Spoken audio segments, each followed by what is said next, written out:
ఎక్కడైనా ల్యాండ్ పై ఇన్వెస్ట్ చేయాలని అనుకుంటున్నారా? అయితే ఫ్యూచర్ సిటీలో ఇప్పుడే ల్యాండ్ పీస్ పెట్టుకోండి. పూర్తి వివరాలకు మాకు కాల్ చేయండి. వేమూరి కావేరీ ట్రావెల్స్ బస్సు దహనం కేసు మనందరం చూస్తున్నాము. గత 2-3 రోజులుగా మొత్తం అందరూ కూడా దీని గురించే చర్చిస్తున్నటువంటి పరిస్థితి ఉంది. దేశవ్యాప్తంగా అందరి హృదయాలను కలచివేసింది. 19 మంది ప్రాణాలు అందులో పోగొట్టుకోవటం, అలాగే ఆ కుటుంబాల్లో తీవ్ర విషాదం నింపటం అనేది అందరూ కూడా చాలా బాధపడుతున్నటువంటి పరిస్థితి. దీనికి సంబంధించి మనతో మాట్లాడేందుకు జై భారత్ పార్టీ వ్యవస్థాపక అధ్యక్షుడు, అలాగే సిబిఐ మాజీ జేడీ లక్ష్మీనారాయణ గారు లైవ్ కాల్లో అందుబాటులో ఉన్నారు. ఒక్కసారి సార్తో మాట్లాడదాం. సార్ నమస్తే అండి. నమస్తే నిరుపమ్ గారు. సార్, చాలా అత్యంత విషాదకరమైన ఘోరమైన ఘటన సార్. కేవలం డ్రైవర్ నిర్లక్ష్యము, అలాగే ఆ బైకర్ యొక్క నిర్లక్ష్యం కూడా ఉంది ఇందులో. ఎందుకంటే బైకరు తాగి నడపటము, అది కనిపించలేదని చెప్పేసి ఇతను చెప్పటము, తర్వాత బైక్ అక్కడ పడిపోయిన తర్వాత కూడా రోడ్డు మీద 3 బస్సులు వెళ్ళిపోయాయంట సార్. చాలా వెహికల్స్ అదే రోడ్లో వెళ్ళాయంట. ఏ ఒక్కరూ కూడా ఆ బైక్ని పక్కకు తీసేటువంటి ప్రయత్నం చేయకపోవటము, తర్వాత బస్సు దిగి అతను ఎప్పుడైతే మంటలు అంటుకున్నాయో డ్రైవర్ పారిపోయాడు సార్. కనీసం అవి సెన్సార్ డోర్స్ అంట, సో అవి మాన్యువల్ కూడా కాదు, ఓపెన్ చేయడానికి కూడా రానటువంటి సిచ్యుయేషను. ఎవరో ఒక పౌరుడు రోడ్డు మీద పోయి అతను ఆ బండరాయితోటి పగలగొట్టి 10 మంది వరకు కాపాడగలిగాడు. అవన్నీ వింటుంటే చాలా హృదయ విదారకంగా అనిపిస్తుంది సార్. అసలు ఎలా తీసుకోవాలి? ఎందుకంటే దాన్ని బస్సును కూడా, అది స్లీపర్ బస్ కాదంట సార్, డయ్యూడామన్లో రిజిస్ట్రేషన్ చేయించారంట దానికి. అది కూడా కేవలం సీటింగ్ బస్సు, 43 సీట్లతోటి సీటింగ్ కెపాసిటీ ఉన్న బస్సుని స్లీపర్ బస్సుగా చేంజ్ చేశారు. ఇక్కడైతే కఠినంగా వ్యవహరిస్తారని రూల్స్ ఒప్పుకోవని చెప్పి ఎక్కువ పే చేయాల్సి వస్తుంది ట్యాక్స్లు అని చెప్పి అక్కడ తీసుకుపోయి చేయటం. తర్వాత ఎవరైతే ఆ బైక్ పైన వెనకాల కూర్చుని ఉన్నాడో వాడి ఫ్రెండ్, ఈ చనిపోయిన శివశంకర్ ఫ్రెండ్ ఎవరైతే ఉన్నాడో ఎర్రిస్వామి అని, అతను కూడా ఫ్రెండ్ చనిపోతే అక్కడ ఆ పాటికి వదిలేసి ఫోన్ తీసుకొని అతను పారిపోయాడు. ఏంది సార్ అసలు? ఏంటి, ఎక్కడ నిర్లక్ష్యం? ఇంతమంది నిర్లక్ష్యం కలిసి 19 ఫ్యామిలీస్లో విషాదాన్ని నింపింది సార్. ఇందులో ముఖ్యంగా మనం చూడాల్సింది ఏంటంటే సామాజిక బాధ్యత అన్నది సమాజంలో క్రమక్రమంగా తగ్గిపోతుంది. అంటే మనకెందుకులే అన్న ధోరణి పెరిగిపోతుంది. ఏదైనా సహాయంలో కోరుకున్న వ్యక్తిని కూడా వాళ్ళు వీడియోల్లో బంధిస్తున్నారు, కానీ సహాయం చేసే వ్యక్తులు కూడా తక్కువైపోతున్నారు. మీకు అనేక సంఘటనలు సమాజంలో జరుగుతున్నాయి. యాక్చువల్గా ఈ యాక్సిడెంట్ యొక్క పార్శ్వభూమిలో మనం చూడాలంటే భారతదేశంలో నిమిషానికి 3 యాక్సిడెంట్లు అవుతుంటాయి. సుమారుగా సంవత్సరానికి 1,75,000 మంది యాక్సిడెంట్స్ లో చనిపోతున్నారన్నది స్టాటిస్టిక్స్. ఆ తర్వాత ముఖ్యంగా మనం చూసుకుంటే ఈ ప్రస్తుతం యాక్సిడెంట్ ఈ చిన్నటేకుల అనే గ్రామం దగ్గర కర్నూలు జిల్లాలో జరిగిన ఈ బస్సు ప్రమాదంలో ముఖ్యంగా ఈ రోజు పేపర్లో వచ్చిన విషయం ఏంటంటే, ఈ శివశంకర్ అనే వ్యక్తి ఎవరైతే ఆ బైక్ నడుపుతున్నాడో అతను 2 సార్లు లిక్కర్ అక్కడ కొనుక్కున్నాడు ఒక షాప్ లో అని చెప్పేసి. అవును సార్, 6:30కు ఒకసారి, 8:30కు ఒకసారి, 8:30కు ఒకసారి 2 సార్లు కొన్నారని ఎక్సైజ్ వాళ్ళు వాళ్ళ రికార్డ్స్ అవి చెక్ చేసి చెప్పారు. సో ఆ తర్వాత ఈ వ్యక్తి డివైడర్ ని ఢీ కొట్టుకుని ఆ వ్యక్తి అక్కడ చనిపోవడం, ఆ బైక్ అలాగే పడిపోయింది. మీరన్నట్టు 3 వాహనాలు అవి చూసుకొని పక్క నుంచి వెళ్ళిపోయాయి, కానీ ఈ వాహనం ఆ బైక్ ని ఢీ కొట్టడం వల్ల అది కిందికి, బస్సు కిందికి వచ్చి దాని ఫ్యూయల్ ట్యాంక్ ఏదైతే ఉంటుందో అది పేలిపోయి, అది వచ్చేసి బస్సు యొక్క ట్యాంక్ పేలిపోయి, ఫైనల్ గా అనేక వ్యవస్థలు ఏవైతే ఉన్నాయో లైక్ హైడ్రాలిక్ గేట్స్, డోర్స్, ఇవన్నీ కూడా జామ్ అయిపోయాయి అందులో. సో యాక్సిడెంట్స్ అన్నవి అనేక కారణాలతో జరుగుతుంటాయి. సో ఒకటిది ఆ మోటార్ బైక్ చాలకుడు ఎవరైతే శివశంకర్ ఉన్నాడో అతని యొక్క తప్పిదం. ఆ తర్వాత అతని పిలియన్ రైడర్ ఎవరైతే మీరు అన్నారు, ఎర్రస్వామినో ఎవరో, ఎర్రిస్వామి, అతను తన బాధ్యతను గుర్తించకుండా అక్కడి నుంచి వెళ్ళిపోవడం. అతనే గనుక ఆ మోటార్ సైకిల్ ని పక్కకు తీసిపెట్టి తన బాధ్యతను నిర్వహించుంటే ఈ యాక్సిడెంట్ జరిగి ఉండేది కాదు. ఆ తర్వాత రెండవ ముఖ్యమైన విషయం ఏంటంటే, హైవేల్లో చాలా స్పీడ్ గా వెహికల్స్ వెళ్ళడం అని ఒకటి, యాక్సిడెంట్ జరగడం, యాక్సిడెంట్ తర్వాత మనం ఏ విధంగా స్పందిస్తున్నాం అన్నది కూడా చాలా ముఖ్యమైన విషయం. ఫర్ ఎగ్జాంపుల్, ఈ వెహికల్లో డ్రైవర్ అక్కడే ఉండి ఆ బస్సులో ఉన్న ఫైర్ ఎక్స్టింగ్విషర్ ఉంటుంది, ఆ ఫైర్ ఎక్స్టింగ్విషర్ ని ఉపయోగించడం, లేకుంటే ఎమర్జెన్సీ డోర్లను ఓపెన్ చేయడం, లేకుంటే అక్కడ ఉన్న ఎక్విప్మెంట్ తో ఈ కిటికీలు ఏవైతే ఉంటాయో గ్లాసుల్ని కొట్టేసి దాని నుంచి ప్రజల్ని బయటికి వెళ్ళేటట్టు చేయడం, ఇవన్నీ కూడా చేయాల్సిన విషయాలు. ఆ తర్వాత బస్సు యొక్క రచన ఎలా ఉంది అన్నది కూడా చాలా ముఖ్యమైన విషయం. మీరేమన్నారంటే, ఈ బస్సు అన్నది బేసిక్ గా దాద్రా నగర్ హవేలీలో రిజిస్ట్రేషన్ చేసుకున్నారు, అందుకనే డిడి అన్న సిరీస్ లో ఉంది. ఎందుకంటే అక్కడ ట్యాక్సీలు తక్కువగా ఉంటాయి కాబట్టి అక్కడ తీసుకుంటుంటారు. ఇంతకు ముందు మీరు రాష్ట్రంలో చూస్తే నాగాలాండ్ రిజిస్ట్రేషన్ చేసిన బస్సులు చాలా నడిచాయి. ఆ తర్వాత సాధారణంగా ఎలా ఉంటుందంటే, ఈ బస్సులకు ముందు చేసిస్ తీసుకుంటారు, తీసుకుని దాన్ని బాడీ బిల్డింగ్ చేస్తారు. ఓకే. యాక్చువల్ గా మీరు చూసుకుంటే పూణేలో ఒక సంస్థ ఉంది. వారు ఎక్కడెక్కడ ఈ బాడీ బిల్డింగ్ చేసుకోవచ్చు అన్న వాళ్ళకి సర్టిఫికేషన్ ఇస్తారు. సో అక్కడికి వెళ్ళి మనం బాడీ బిల్డింగ్ చేసుకోవచ్చు. తరువాత ఈ బాడీ బిల్డింగ్ దానికి కూడా మనం ఆర్టీఓ పర్మిషన్స్ అవి తీసుకోవాలి. యాక్చువల్ గా మేము ఎలక్షన్ క్యాంపెయినింగ్ అప్పుడు చిన్న వెహికల్స్ ని ఎలక్షన్ ప్రచారానికి ఉపయోగించినప్పుడు కూడా మనం పర్మిషన్స్ తీసుకుంటాం. Okay sir. ఓకే. అంటే వెహికల్ లో ఏదైనా మాడిఫికేషన్ తీసుకోవాలంటే దాన్ని with permission with authorised people దగ్గరే చేయాలి. ఓకే. సో సాధారణంగా చాలా మంది ఏం చేస్తుంటారంటే ఎక్కువ సీటింగ్ పెంచాలని చెప్పేసి రకరకాల విన్యాసాలు చేస్తుంటారు వాటికి. అంటే కొన్ని డోర్స్ ఉన్న చోట్ల కూడా అక్కడ సీట్లు పెట్టేయడం, సో దాన్ని ఎంత స్పేస్ వదలాలో స్పేస్ వదలకుండా కంజెస్టెడ్ చేయడం, సార్. ఇలాంటివన్నీ కూడా ఎన్ని ఎమర్జెన్సీ ఎగ్జిట్లు పెట్టాలో అన్ని పెట్టకుండా వాటిని తగ్గించడం, ఇవన్నీ కూడా బస్సు యొక్క రచనలో ఏదైతే డిఫెక్ట్స్ ఉన్నాయో యాక్సిడెంట్ జరిగిన తర్వాత ఇవన్నీ కూడా ఆ ప్రమాదం యొక్క ప్రభావాన్ని తగ్గించడానికి ఉపయోగించే సాధనాలు ఏవైతే ఉంటాయో అవన్నీ కూడా తగ్గించాలి. సో ఈ విధంగా చూడాలి. ఒకటి, యాక్సిడెంట్ ఎందుకు జరిగింది, ఆ తర్వాత బస్సులో యాక్సిడెంట్ జరిగిన తర్వాత ఈ మరణాల సంఖ్య తగ్గించే ఆస్కారం ఉందా లేదా అన్నది కూడా మనం చూడాల్సిన అంశం. సో ఆ విధంగా ఫైనల్ గా చూసుకుంటే ఈ దాంట్లో ముఖ్యంగా మోటార్ బైక్ తర్వాత సాధారణంగా రాత్రిపూట విపరీతమైన వేగంతో ఈ వెహికల్స్ వెళ్తుంటాయి. Exactly sir. అంటే మిమ్మల్ని 10:30కు మేము లకడి కపూర్లో ఎక్కించుకుంటాం, ఉదయం 6:30కు మిమ్మల్ని మెజెస్టిక్ బెంగళూరులో వదిలేస్తాం. ఇది మామూలుగా ఈ బస్సులు. ఆ బస్సులు ఎంత ఫాస్ట్ గా వెళుతుంటాయంటే మీరు అసలు ఊహించలేరు. తర్వాత ఏంటంటే హైవే రచన కూడా ఒకసారి చూడాలి. రోడ్ కండిషన్స్ ఎలాగున్నాయి. చాలా చోట్ల ఏమవుతుందంటే ఈ ఊర్లను మధ్య మధ్యలో చిన్న చిన్న గ్యాప్స్ పెడతారు. అక్కడ ఏంటంటే సాధారణంగా ఈ మోటార్ సైకిల్స్ వస్తుంటాయి, అందులో సడన్ గా రావడం వల్ల కూడా చాలా యాక్సిడెంట్స్ జరుగుతాయి. తర్వాత వచ్చేసి ఏంటంటే ప్రమాదవశాత్తు ఈ ఆవులు గాని గేదెలు గాని ఇటువంటి జంతువులు కూడా సడన్ గా వస్తుంటాయి రోడ్ల మీద. సో దీని వల్ల కూడా సడన్ బ్రేక్ వేయడము, దాని వల్ల ప్రమాదాలు జరగడం కూడా సంభవిస్తుంటాయి. తర్వాత ఈ డ్రైవర్స్ ఎంత అనుభవజ్ఞులు అన్నది కూడా చాలా ముఖ్యమైన విషయం. ఎందుకంటే సాధారణంగా వీళ్లకు డ్రైవింగ్ లైసెన్సులు ఇస్తారు. లైసెన్సులు తెచ్చుకోవడానికి కూడా చాలా వామ మార్గాలు ఉన్నాయి. అందులో రకరకాలుగా అనుభవం లేకున్నా కూడా మనం డ్రైవింగ్ లైసెన్స్ ను కొనుక్కోవచ్చు అన్న ధోరణి కూడా మనకు నడుస్తుంటుంది. ఇప్పుడు ఇతను చేసింది కూడా అదే సార్. యాక్చువల్లీ 5th క్లాసే పాస్ అయ్యాడంట. 8th పాస్ అవ్వకుండా హెవీ డ్రైవింగ్ మోటార్ లైసెన్స్ రాదంట. దానికోసం 10th ఫెయిల్ అయినట్టు సర్టిఫికేట్ పెట్టాడు. 10th ఫెయిల్ అయినట్టు అంటే 8th అయిపోయినట్లు కదా. అదే. సో అదే అంటున్నాను, ఇలాంటి షార్ట్ కట్స్ ఏవైతే ఉన్నాయో అవన్నీ తీసుకుని, ఎందుకంటే మనం విమానంలో కూర్చుంటే విమానం పైలట్ దగ్గర సుమారుగా 100-150 మంది జీవితాలు ఉంటాయి. అంతే కదా సార్. అదే విధంగా ఈ బస్సుల్లో డ్రైవర్ మీద ఆధారపడి ఇంతమంది 40-50 మంది ప్రయాణం చేస్తారు. కాబట్టి వాళ్ళ బాధ్యత చాలా ఎక్కువగా ఉంటుంది. వాళ్ళు ఒకవేళ యాక్సిడెంట్ జరిగితే ఏం చేయాలని ప్రతి సంవత్సరం వాళ్ళకు ట్రైనింగ్స్ ఇవ్వాలి. ఎలాగైతే పైలట్స్ కి సిమ్యులేషన్ ఎక్సర్సైజ్ చేయిస్తుంటారు వాళ్ళు. సిమ్యులేషన్ అంటే మేఘాల్లో వెళితే ఎలా ఉంటుంది, అలా సిమ్యులేషన్ ఎక్సర్సైజ్ చేస్తారు. అంటే ఆ కండిషన్స్ ను క్రియేట్ చేసి అందులో వీళ్ళ రియాక్షన్స్ ఎలా ఉంటాయి అన్నది టెస్ట్ చేస్తుంటారు. కానీ మనకు ఒకసారి హెవీ వెహికల్ లైసెన్స్ వచ్చిన తర్వాత ఇలాంటివి ఏవి ఉండవు. ఎందుకంటే 10 సంవత్సరాలు 15 సంవత్సరాలకు ఇచ్చేస్తారు లైసెన్స్. ఆ తర్వాత ఈ వ్యక్తి యొక్క దీంట్లో మార్పులు ఎలా ఉన్నాయి. ఆ తర్వాత ముఖ్యంగా ఏంటంటే మద్యం సేవించి వెహికల్స్ నడపడం, ఇది కూడా ఒకటి ప్రమాదానికి దారితీస్తుంది. సో ఈ మధ్య కొత్తగా వచ్చిన విషయంలో నేను విన్నాను, నేను ఆటోమోటివ్ రీసెర్చ్ వాళ్ళు వింటే, సపోజ్ ఎవరైనా మద్యం తాగి ఆ డ్రైవింగ్ సీట్ లో కూర్చుంటే అక్కడ వచ్చే ఆ స్మెల్ ఏదైతే ఉంటుందో దాన్ని సెన్స్ చేసి ఆ వెహికల్ ముందుకు నడవదట. అలాంటి సెన్సర్లను కూడా అరేంజ్ చేసి ఏర్పాట్లు చేస్తున్నామని చాలా మంది చెప్పడం జరుగుతుంది. అంటే అదే ప్రతి వెహికల్లో రావాలి. మళ్ళా పోలీసులు ఆపి మిమ్మల్ని బ్రీత్ అనలైజర్స్ పెట్టి ఇది చేయడం కన్నా వెహికల్లోనే ఒక సెన్సర్ కనుక అరేంజ్ చేయగలిగితే ఆ సెన్స్ చేసి దాన్ని ఈ విధంగా. తర్వాత ఇంకొకటి ఏంటంటే హైవేలకు పక్కన ఉన్న ఈ లిక్కర్ షాప్స్. Correct sir. ఇది కూడా ఒక పెద్ద ప్రమాదకరం. దాంతో పాటు ఒకవేళ లిక్కర్ షాపులు లేకపోయినా ఈ బెల్ట్ షాపుల పేరుతో హైవేల్లో ఉన్న దాబాల్లో కూడా ఇవి కూడా దొరుకుతుంటాయి మనకి.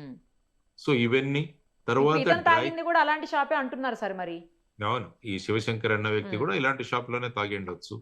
తర్వాత వచ్చేసి ఏంటంటే డ్రైవర్ కూర్చున్న తర్వాత అతని కండిషన్స్ ఎవరైనా చెక్ చేస్తున్నారా లేదా అన్నది కూడా మనకు తెలియదు. ఆ డ్రైవర్ మధ్యలో దిగి ఏం చేస్తున్నాడని కూడా మనకు తెలియదు. Correct sir. సో ఇవన్నీ ఫ్యాక్టర్స్ మనం కన్సిడర్ చేసుకుంటే ఇవి రకరకాల యాక్సిడెంట్స్ కి కారణాలు అవుతాయి. సో ఇందులో ముఖ్యంగా ఈ కర్నూలు దగ్గర జరిగిన సంఘటన, ఇంతకు ముందు కూడా బెంగళూరు నుంచి వస్తున్న ఒక బస్సు కూడా ఈ విధంగానే అక్కడ ప్రమాదానికి గురి అయ్యి కూడా అప్పుడు కూడా చాలా పెద్ద పాలెం దగ్గర సార్. పాలెం దగ్గర కూడా 45 మెంబర్స్ సార్ అప్పుడు కూడా చనిపోయారు. తర్వాత ఏంటంటే ముఖ్యంగా ఈ మధ్య వెహికల్స్ లో వెహికల్ వెయిట్ తగ్గించడానికి ఇంతకు ముందు మనం మామూలుగా కరెక్ట్. టిన్, ఎగ్జాక్ట్లీ రేకులు సార్. అవును. ఇలాంటివి వాడేవాడు. ఉమ్. ఇప్పుడు మొత్తం కూడా ఫైబర్ మెటీరియల్ వాడుతున్నాం. అల్యూమినియం ఫైబర్ వాడుతున్నారండి సార్. ఫైబర్. అవును. దానివల్ల ఏముందంటే ఒక చిన్న మంట అంటుకున్నా కూడా మొత్తం బస్సుకే ప్రమాదం వస్తుంది. సో ఇవన్నీ కూడా డిజైన్ కారణాలు, రోడ్డు కారణాలు, వెహికల్ నడిపే వాళ్ళ కారణాలు, స్పీడ్ మీద నియంత్రణ లేకపోవడం. ఎందుకంటే సాధారణంగా గవర్నమెంట్ బస్సుల్లో చూస్తే స్పీడ్ గవర్నర్స్ ఫిట్ చేస్తారు. ఇంకా అంత మీరు మించి ఆర్టీ వెళ్ళడానికి ఉండదు. అవును లేదు సార్. ఆర్టీసీ బస్సులు ఎక్కితే 60 కిలోమీటర్ల స్పీడ్ కన్నా ఎక్కువ వెళ్ళదు. స్పీడ్ లాక్ ఉంటది. అవును. స్పీడ్ లాక్ ఉంటుంది. కాబట్టి అటువంటి వాటిని ఏమన్నా చేయాలా? తరువాత ఏంటంటే ఈ మధ్య హైవేలు వచ్చిన తర్వాత దాని మీద ఫర్ ఎగ్జాంపుల్ మీరు ఓఆర్ఆర్ లో ఎప్పుడైనా వెళితే సార్ 120 కిలోమీటర్స్ కూడా వెళ్ళే అవకాశం ఉంది. 120 బోర్డు 120 పర్మిషన్ ఉంది సార్. ఇప్పుడు ఇంతకు ముందు ఉంది. 100 అదే. ఉండేది. 100 ఉండేది. ఇప్పుడు ఇప్పుడు 120 అవును. చేశారు. అవును.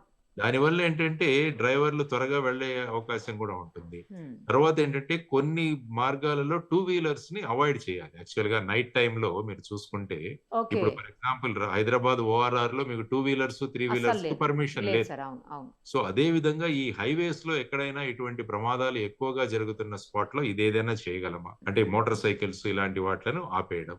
ఏంటంటే మనం అనేక విషయాలు చేసినా కూడా వాటిలో ఎన్ఫోర్స్మెంట్ చాలా ముఖ్యం.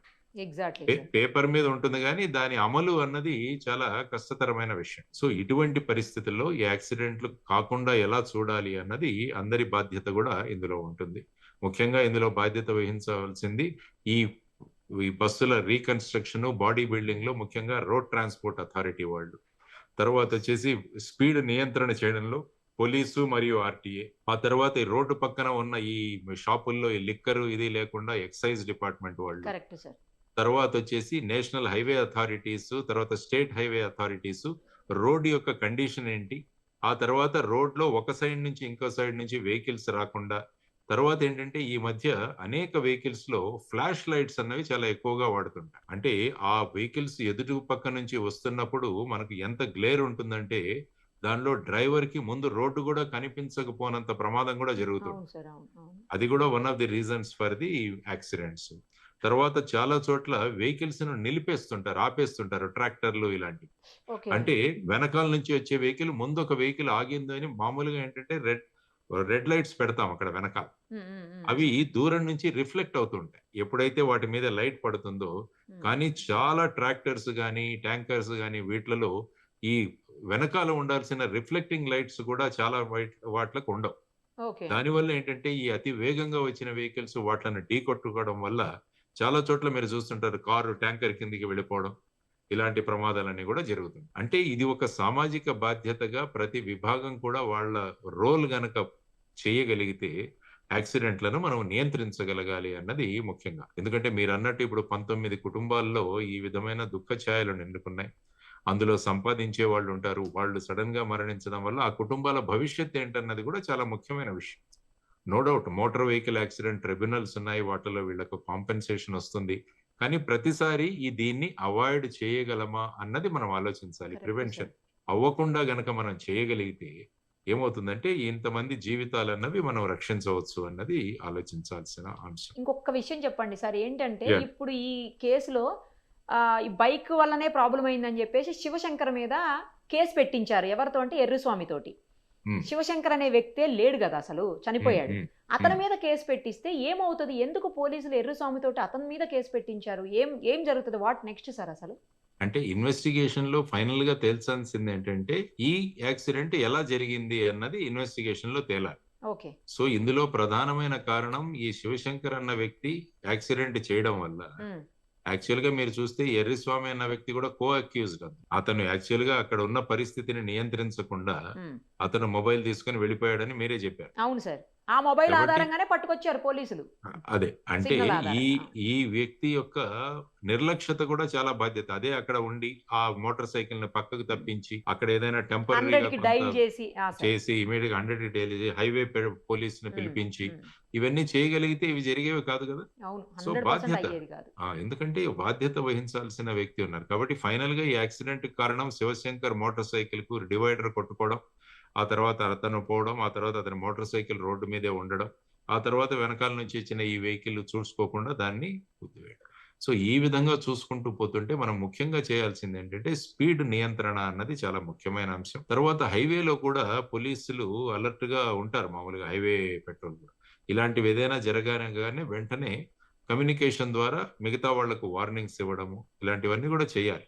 తర్వాత ఏంటంటే ఈ స్పీడ్ లిమిట్ కూడా ఫిక్స్ చేయాలి. అంటే మీరు 6 గంటల్లో బెంగళూరుకు చేరుస్తాము అంటే ఇటువంటి ప్రమాదాలు జరిగే అవకాశం ఉంటుంది. అవకాశం ఉంటుంది. సో వాటి మీద మీరు నియంత్రణ వహించాలి. స్పీడ్ గన్స్ పెట్టాలి. తర్వాత మనుషులే ఉండాల్సిన అక్కర్లేదు. మనం స్పీడ్ గన్స్ ఫిక్స్ చేసేస్తే ఇప్పుడు ఫర్ ఎగ్జాంపుల్ హైవేస్ లో ఉంటాయి. స్పీడ్ వెంటనే దాని లేజర్ మీద గన్స్ ఉంటాయి కదా సార్, వెహికల్స్ తిరుగుతా ఉంటాయి. అవును దాని మీద చలాన్స్ మనకి ఇమీడియట్ గా రిలీజ్ అవుతాయి. అవును. సో ఇవన్నీ కూడా కాబట్టి ఎప్పుడు కూడా మన దగ్గర వెహికల్ ఉంది, ఆ వెహికల్ 240 కిలోమీటర్ స్పీడ్ వెళ్ళగలదు అది కాదు.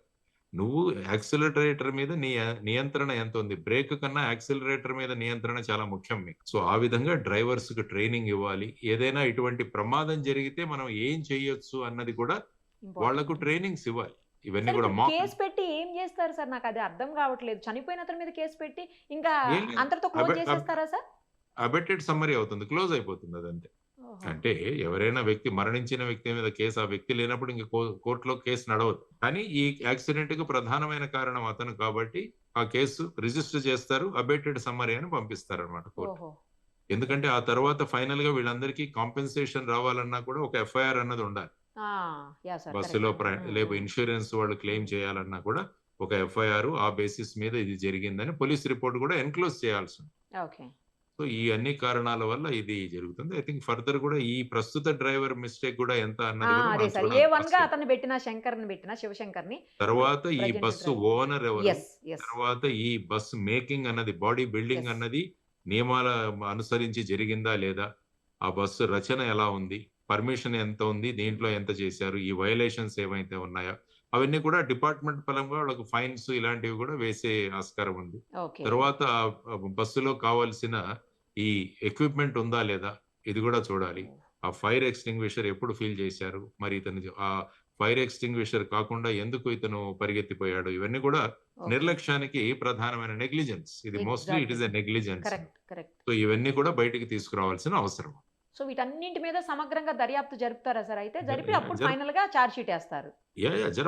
జరపాలి అంటే ఇంకా ప్రస్తుతానికి అయితే కేసు ఇతని మీదకి బుక్ చేశారు. ఆ తర్వాత ఇన్వెస్టిగేషన్ లో మిగతా వాళ్ళు కూడా ఈ యాక్సిడెంట్ కి కారణమవుతారంటే వాళ్ళ పేర్లు కూడా యాడ్ చేస్తారు దీంట్లో డెఫినెట్.